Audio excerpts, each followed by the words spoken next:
Hello students, आज के इस वीडियो में हम लोग डबल डायमेंशन एरे में डायगोनल सम कैसे करते हैं इसको यहाँ पे समझेंगे।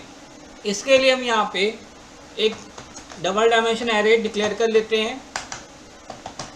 फिर लूप को चलाने के लिए दो वेरिएबल होंगे और जिसमें वैल्यू स्टोर करानी है यानी जिसका सम करना है उसको हम यहाँ पे ले लेते हैं। अब सबसे पहले एक लूप चला लेते हैं। i बराबर 0, i less than 3, i plus plus. फिर फॉर j बराबर 0, j less than 3, j plus plus. अब printf %d % a of I j ये लगा लिया। अब चूँकि यहाँ पे सम कराना है वो भी डायगोनल, तो यहाँ पे लूप चलाना होगा। जैसे यहाँ लूप चला लेंगे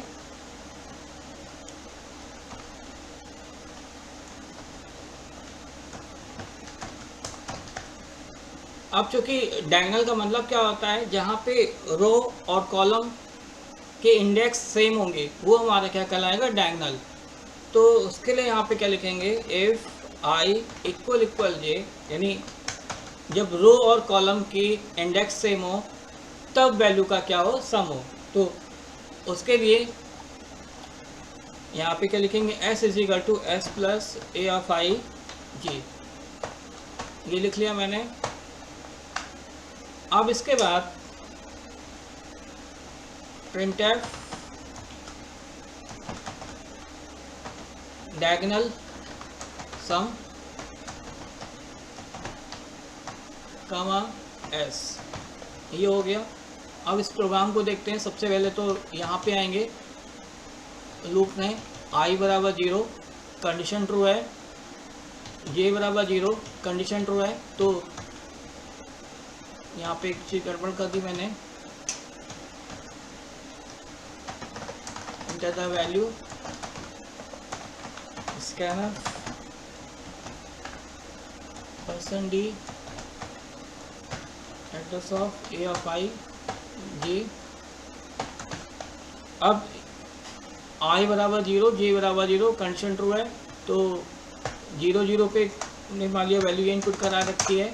फिर से j प्लस प्लस होगा, अब j की वैल्यू क्या हो गई 1, कंडीशन ट्रू है, तो 0 1 पे कोई वैल्यू इनपुट करनी हो, मैंने ये इनपुट कर लिया। फिर से j प्लस प्लस हुआ, अब j की वैल्यू क्या हो गई 2, कंडीशन अभी भी ट्रू है, तो 0 2 पे कोई वैल्यू इनपुट करनी हो, मैंने ये इनपुट कर लिया। फिर से j प्लस प्लस हुआ, j की वैल्यू क्या हो गई 3, कंडीशन फॉल्स हो गई। फॉल्स होने पे यहाँ पे आ जाएंगे, i की वैल्यू क्या हो जाएगी 1, कंडीशन ट्रू है।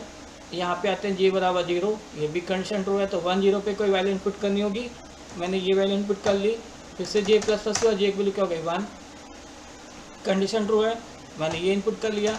फिर से j प्लस प्लस से j की वैल्यू क्या हो गई 2, तो 1 2 पे कोई वैल्यू इनपुट करनी होगी, मैंने ये इनपुट कर लिया है।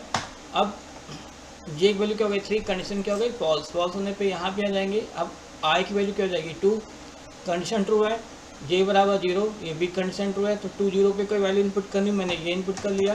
फिर से j प्लस प्लस हुआ, j की वैल्यू क्या हो गई 1, कंडीशन ट्रू है, तो 2 1 पे कोई वैल्यू इनपुट करनी, मैंने ये इनपुट कर लिया। फिर से j प्लस प्लस होगा, j की वैल्यू क्या हो गई 2, कंडीशन अभी भी 2 है, तो 2 2 पे मैंने ये इनपुट कर लिया है। अब j वैल्यू क्या हो गई 3, कंडीशन क्या हो गई फॉल्स। फॉल्स होने पे यहाँ पर आ जाएंगे, i की वैल्यू क्या हो जाएगी 3, कंडीशन फॉल्स। फॉल्स होने पे हम लोग अब यहाँ पे आते हैं, क्योंकि सम करना है तो फिर से लूप चलाना होगा। i बराबर 0 कंडीशन ट्रू है, j बराबर 0 कंडीशन ट्रू है। तो अब यहाँ पे आते हैं, इफ़ i इक्वल j। अब i की वैल्यू भी 0 है, j की वैल्यू 0 है, यानी कंडीशन ट्रू हो गई, तो 0 0 पे वैल्यू क्या है पड़ेगी 1। तो यहाँ पे आएंगे s बराबर s प्लस ए आई जे, तो s की वैल्यू क्या है 0 और ए आई जी वैल्यू क्या है 1, तो 0 प्लस 1 कितना हो जाएगा यहाँ पे 1, ये 1 हो गया। फिर से j प्लस प्लस होगा, j की वैल्यू क्या हो गई 1 और i की वैल्यू 0 बनी हुई, तो 0 1 कंडीशन फॉल्स है।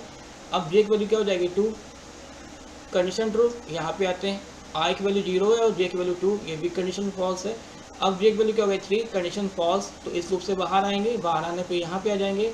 अब i की वैल्यू क्या हो जाएगी 1, कंडीशन ट्रू है। यहाँ पे आते हैं j बराबर 0, कंडीशन ट्रू है।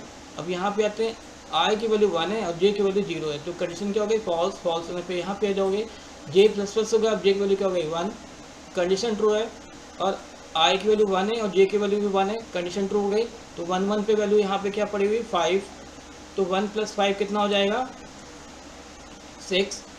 अब जे प्लस प्लस होगा, जे की वैल्यू क्या हो गई 2 और आई की वैल्यू 1 है, कंडीशन फॉल्स हो गई। फॉल्स होने पे यहाँ पे आ जाएंगे।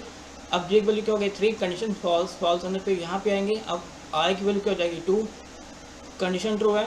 अब यहाँ पे आते हैं जे बराबर 0, तो 2 आई की वैल्यू 2 है, जे की वैल्यू 0 है, कंडीशन फॉल्स हो गई। फिर से जे प्लस प्लस होगा, जे की वैल्यू क्या हो गई 1, कंडीशन ट्रू। यहाँ पे आते हैं, आई की वैल्यू 2 है, जे की वैल्यू 1 है, ये भी कंडीशन फॉल्स है। अब जे प्लस प्लस होगा, जे की वैल्यू क्या हो गई 2, कंडीशन ट्रू।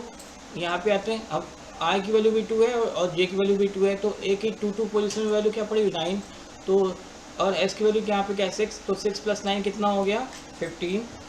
अब जे प्लस प्लस होगा, जे की वैल्यू क्या हो गई 3, कंडीशन फॉल्स। फॉल्स होने पे यहाँ पे आ जाएंगे। अब आई की वैल्यू क्या हो गई 3, कंडीशन फॉल्स। इस लूप से बाहर आएंगे, तो बाहर आने पे यहाँ पे वैल्यू क्या प्रिंट हो जाएगी 15। तो इस तरह से ये डायगोनल सम का प्रोग्राम हमारा बन जाएगा। अब डायगोनल सम में एक चीज़ ध्यान रखने वाली होगी कि इसमें रो और कॉलम दोनों की वैल्यू सेम होनी चाहिए। अगर डिफरेंट होगी तो हमारा डायगोनल सम नहीं हो पाएगा। अब इसके लिए टर्बो सी पे आते हैं।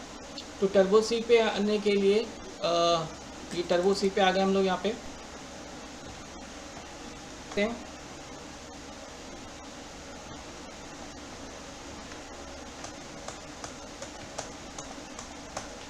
ये देखिए हमारा डायगोनल सम का आउटपुट आ गया। तो इस तरह से ये हमारा डायगोनल सम का प्रोग्राम बन जाएगा। अब टर्बो इस पे आते हैं, इसको एक बार आप लोग देख लीजिए। तो यहाँ पे ये वाला प्रोसेस तो वही है जो हम लोग अभी तक जितने वीडियो हम लोगों ने डबल डायमेंशन के प्रोग्राम में बनाए हैं वही प्रोसेस चल रहा है। मेन आपका डिफरेंस यहाँ पे आएगा। तो क्योंकि यहाँ सम कराना है, तो क्योंकि डबल डायमेंशन है तो यहाँ पे 2 लूप तो चलेंगे। अब यहाँ पे तीसरी कंडीशन क्या लगेगी, जब रो और कॉलम की इंडेक्स सेम होंगे तब यहाँ पे इसका सम होगा। तो इस तरह से ये डायगोनल सम का प्रोग्राम हमारा एग्जीक्यूट हो जाएगा। होपफुली आपको ये वीडियो समझ में आया होगा। तो मेरे वीडियो को सब्सक्राइब और लाइक करना ना भूलें। Thank you.